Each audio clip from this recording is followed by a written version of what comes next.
Hey, this is Gene again. I'm going to do another video today. Nick just put out a tweet saying about what you should talk to JD Vance if he's actually going on these things with Turning Point. So I'll talk about that, but I just want to talk about something right away. Those who watch my channel, I talk about Manchester United. I talk about, I did a movie review or actually an unboxing of 4K steelbooks the last couple days. I do a lot of things, but my political has always been there. My political side's been there since I was probably 14. So I'm 60, so that's a long time. Now, all the other things are very important to me. I followed Manchester United when I was 12 years old, so it's almost been 50 years. Clearly, I've been a supporter of other teams as well. What else was I going to talk about? Oh, and movies. Obviously, I've always been in love with movies. I have probably in the neighborhood of 5,000 different formats, close to 2,000 Blu-rays, probably half of that when it comes to 4Ks, probably half of that when it comes to steelbooks. I've been doing it for a long time, ever since physical media had started. But I want to talk about this. That's another thing about Nick and where we're at. And this is a very seminal time for all of us. Now, again, I'm at the end of it, right? So, maybe in the back of my mind, I hope that somebody see these videos after I die, if we're still not where we need to be, that this is something that needs to be taken care of, and why I'm so against these type of people saying what they did. And I did a video about they want to neutralize Nick and Tucker. Again, Tucker again is not a milquetoast Democrat or Republican, but he's a libertarian, just like Nick was, really. And kind of when I went through that as well, there was like a time there before we actually left the left, right? But there was this libertarian crossroad. Also, Stephen Crowder it was as well. So there was a lot of people that think similar. Basically, the government out of the country or leaving us alone, let us do what we want to do in reason. But this is where we are right now. And people are finally woken up. But I'm just going to show you something here. Let me get it up. It was on Nick's timeline. And now he's got 1 million followers on Twitter. And I would do that. I'd probably follow him. Whether you believe his ideology, whatever that is, I don't think it's an ideology. I think it's the truth. But this is Josh Hammer. The guy that says we should neutralize Tucker and Candace, or, probably Candace too, and Nick. Let me just read what he said. And he said this a while ago. He said, Jew hatred is inherent in European DNA. So he's basically saying every white person with European background, in their DNA, they hate Jews. So we're all anti-Semitic. We're born that way. Can you imagine that? And this guy knows Charlie Kirk, who is a white dude, saying shit like this. And this is the other guy that was freaking out yesterday and who called for the neutralizing of Tucker and Nick. And it says, Europe will never change. Jew hatred is inherent in its collective DNA. I am Jewish proudly. I advocate every single day for my life for the Jewish people and the Jewish state of Israel. So when Nick, and I think if you watch his video last night, he tells people like this, and we as people need to do the same thing. If you're so pro-Israel and you're Israeli first, you need to get the fuck out of our country. You're not America first. We're tired of dealing with hatred for us, for what we did, that we created the Western world, and you're so fucking Jewish, so much, you're so jealous about it that you continually do shit like this. And we know what their books say about us. We know what you say about Jesus Christ. We're done with it, okay? So I think this is a time that we all need to talk about it. And maybe somebody will see this and I'll get in trouble and my wife might get in trouble. But you know what? I get enough money.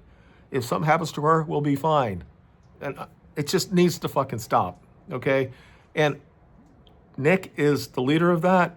whatever that means. Of course, he said today, and I think what he said was so true last night. He said, if you strike him down, kind of like Star Wars here, when Obi-Wan gets knocked down, that he'll come back more stronger.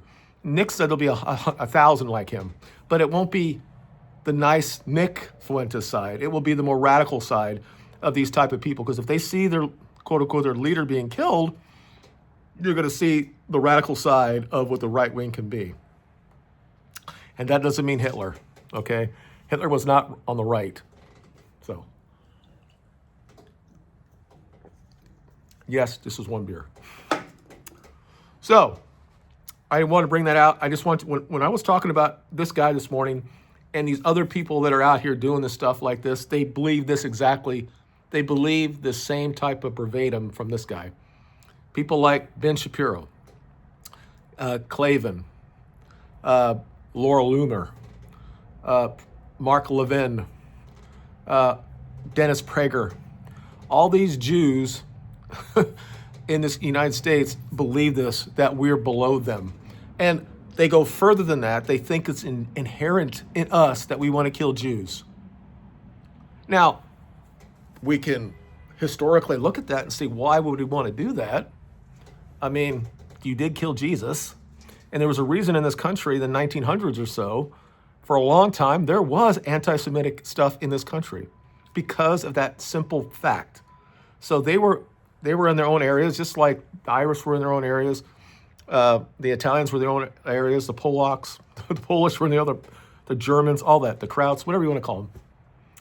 And I said on my video before, yes, this country was a melting pot for Europeans, for white people, because we had our own little areas, right? But eventually we had to assimilate, and that's what we did. And we did it by hard work, because that's something that the Europeans are known for. We're efficient. We're virtuous. And then eventually we allowed other things to come in. And we changed the laws and how we look at society about slavery and everything else, because we're a virtuous people. Now, and I'll stop that right there. I'm not going to go on this pro-white tirade. I know what we gave historically, what we stopped, and we shouldn't be applauded, but we should never be destroyed. Okay, it says, if you're going to go to these turning point events, and JD Vance is going to be there, Nick has asked his Groypers, if you're going to go do this, to ask these questions. And he did this years ago with the first time that they did this. And they wouldn't let Nick there, but his followers, the Groypers, ask questions. And it was the start of this movement, really, what actually America First is, because just to let you understand that, there is a lot of people in the conservative side that have taken that term and they used it for themselves. America First was coined by Trump. Then Nick took that for his show, and he is the only one that's actually been America First since that day. Not even Trump hasn't been. So, but you hear Steven Crowder calls her America First. Matt Walsh, Michael Knowles, these guys say they're America First. Candace Owens, other people on the conservative side say they're America First. If Steven Crowder is going to put tenets out there that says this is what you have to be, there's going to be a litmus test to be on the right wing or America First, and then he talks about this and this, but he's going to say things where what I talked about a couple days ago is that basically I think he was trying to say Nick can't be involved with this. We can't allow that, right? He cannot take that America First label, because he's not America First. He still shills for Israel. He does laugh about it sometimes, but he does cheer for them. I just lost. Let me go back and get it. Okay. There's looks like there are 5 things here. It says, the Groypers have taken over. We run this. It has changed, right? Back then they were on the fringe. Now I think the Republican Party knows that they have to somewhat placate Nick's followers. And again, Nick is not that type of person that says, if I say something, that everybody has to do it. It's not Nazi Germany, all right? He is the guy that if something happened to him, there would be 1,000 people that would replace him. It would happen.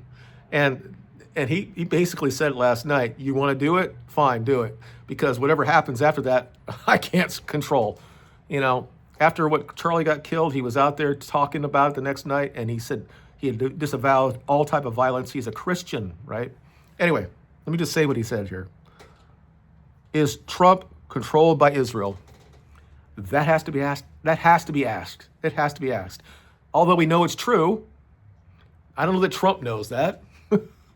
But something's happened, right? Since his first run, even in the second, when he was supposed to run for the second time, we knew that there was a little thing going on. But the fact that he got so much money from like A.D. Allison and all these type of things, and everything that they asked for, he has done. And then this guy's wife, marrying Allison, maybe it's her all along, she's visiting him all the fucking time, and he talked about it.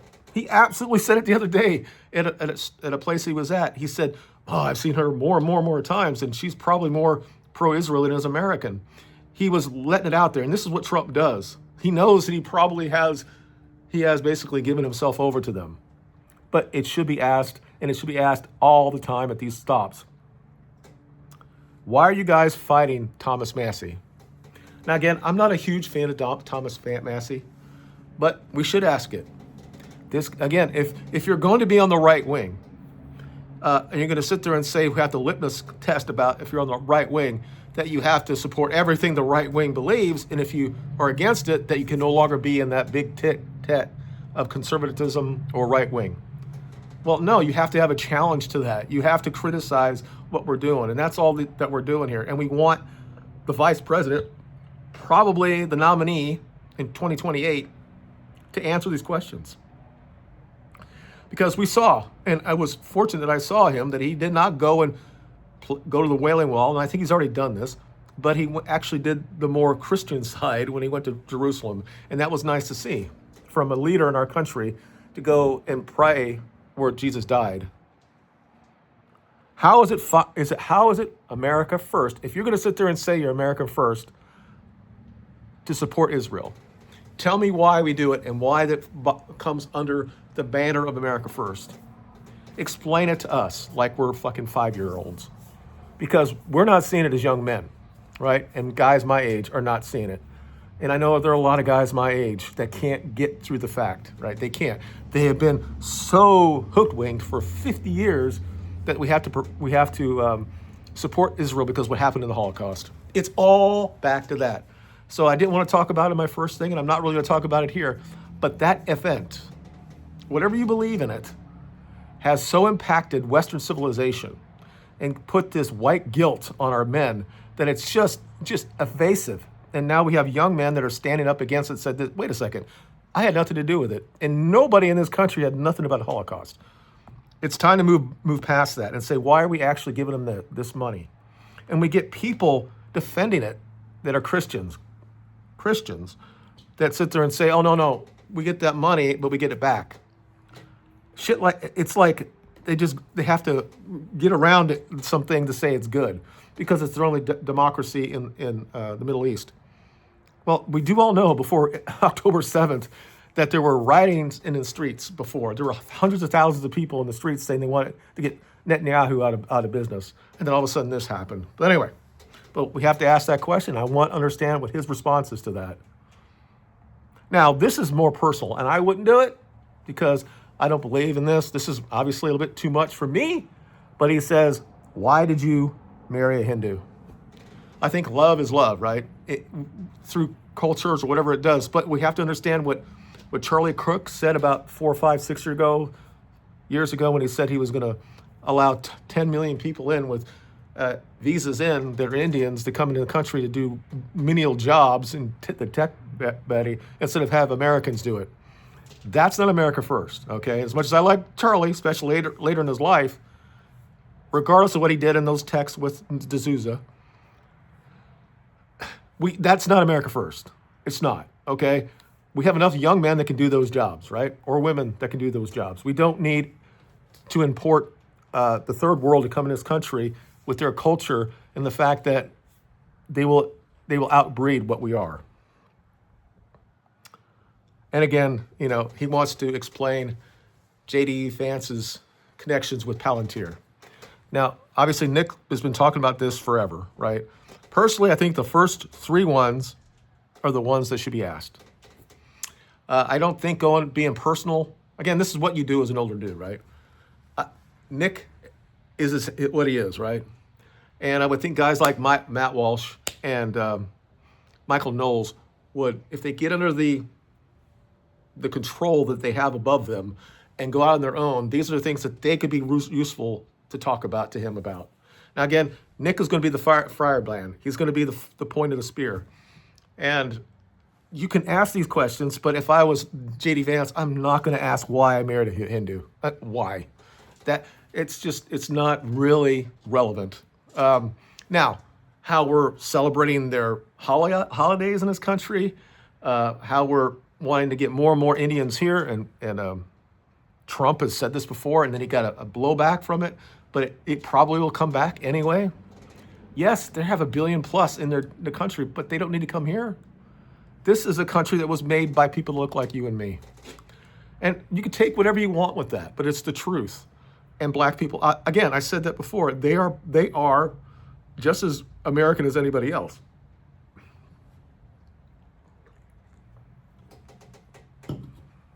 And the thing is, and I've told you many, many times on this channel, those who've watched it, that there is a uniqueness that we have with black and white people. These are things that actually can be compared, can be repaired. If we can get them to honor the mother and the fathers in the house, we'll be back to where we can have a real conversation about race relationship in this country. Until we not get, as long as there's single mothers that are dominating the black community, we'll never get there. You see what's going on with EPD right now, the snaps and all that shit, and crazy women, all black, online complaining about it. Now, per capita, of course, they use more of these type of things. But because there are more white people, of course, there are more people that look like me that are on that program. And you don't see them on TikTok complaining about it. Now, it doesn't mean that they won't go in and steal shit. Maybe they were smart enough that they actually loaded up when they realized this might happen. I mean, they do get a pretty good benefit here, but what we know in a lot of ways that they sell these benefits so they can go out and do things with their hair, their nails, cars, whatever. This is what they do. They make $6,000 a month for this, and then they sell it for about half of that or maybe a quarter of that, and they use it to do stuff for themselves personally instead of actually fitting their kids. So there's so much fraud in this country when it comes to that. 42 million people are on this benefit thing. So now this is an interesting thing right here, and I just said it this morning. I said, that as bad as it was that Charlie Kirk got hurt, Nick has somewhat benefited from it. But then you get this. You get this response to that. And it says, this person is called Gabrielle. Here we go. Everybody's anti-Semitic, right? Because we're asking, this is Trump controlled by Israel. That's anti-Semitic. Okay, but here it is. No one has benefited more from Charlie Kirk's death than the vermin Nick Fuentes. Now, this Gabriella person, she's only just parroting what D'Souza said, right? This is an Indian person that claims to be Christian. Masked off, you're nothing but a subgroup of chronically low IQ anti-Semites. Okay. I said it before in my video this morning. It's so easy how they just get upset and they call themselves out. They continually say that they're smarter than us, than the Gentiles. So he's like, you're low IQ, I said anti-Semites. Dude, then sit and have a conversation with Nick. You won't, because he will destroy you. And that's the reason why Conservative Inc. don't want him around anywhere, because he will destroy anybody on that side as well. Steven Crowder, it doesn't matter who it is. It's just not. And I like I said before, I like that Steven has got where Nick it is in a lot of areas. I like it that Michael Knowles and Matt Walsh has gone that way, that he has pushed him to that. And again, he's not the only one. Mark Dye said it this morning on his video that, it wasn't just Nick, but it really was. You're talking about a guy who was 18 when he got canceled right away because he was just somewhat against the pro-Israel sentiment back then. This is before all this other shit happened, before they just killed 100,000 people in Palestine. And again, I'm not pro-Arab either. I'd rather we just don't even worry about shit like that. And I have no issue that the state of Israel can defend themselves. They definitely need, but we won't be able, we can't have this real research of what actually happened that day. But anyway, I just want to talk about that. I was going to talk about the Charlie. What are we at? 20 per minutes. I'll do another 5 minutes, I think here. I said a bit in my video before. I really would hope that they were still alive at the same time. And we can say that there is some truth, what that person said, that this has also made Nick more influential on the right. It's one of those weird things.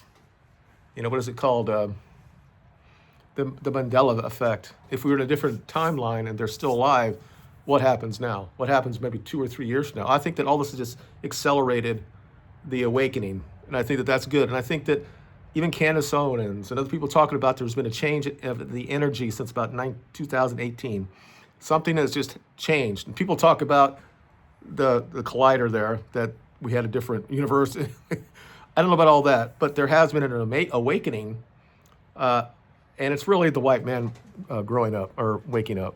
You know, it started with, we're going to walk away from the Democratic plantation if you're black, or white Democrats getting away off of that, become more conservative, and then waking up and going down the rabbit hole and seeing what's actually causing all this stuff, and then just not believing all what the mainstream tells us, because we know through conspiracies that it just seems like almost all of them turn out to be true at some point. So even Don Jr. said it the other day. He said, I'm the guy that believes it's a conspiracy and 6 months later it's truth. So it's hard to blame or listen to the mainstream.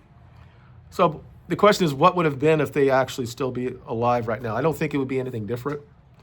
But it'll be interesting to see where Charlie would have been, because he just had made that statement that he can't do this. He will not be bullied by them anymore. And then a couple days later, he's dead. I don't know. I don't know where we'd be right now. I mean, like I said, Nick was already going through his own generational run. He'd already been on a lot of different shows. It's very possible, and maybe by the end of this year or next year, that they would have a sit down. Maybe not in public, but they might have talked about it and get it out. Because it's just distressing to me that just a couple months ago, he called Nick a vermin. I thought that Charlie was a little bit above that. I just thought that. Now, I've seen him many times where he's exploded on people. It happens, right? And as a Christian, you have to give them grace. And I want to give grace to everything, especially somebody who got killed the way he did. I do. I think that they're great people, both of them. And I think they'd have been so good for the right wing once they sat down and got it through. Because if, as men are supposed to do, this is how you do it. There might be fisticuffs, right? And then maybe after that, you have the real conversation and you do what you got to do. This is how guys are. And it's nice to see what we saw between Tucker and Nick. I would have loved to see Charlie Kirk and Nick to have that same thing. Because the reason why they're upset, that they both want the same thing. They were both pro-American, and they wanted it to be America first. So I can't blame either one of them. I just wish that they would have the opportunity to deal with that, you know, to come back and talk like men to each other and move on. Because I would have been such an interesting way for us to be later in my life, to see that there's actual right wing in this country, America first, to go back to what our values, our founding was about. And it's unfortunate. So I'll just leave it at that. Thank you for watching, guys. I really appreciate it. It's been an interesting week, interesting 6 months. There's an opportunity here for us to do something very, very good for our country. And it's not to go back to 1950, okay? It's not the same. It's not 90% white anymore.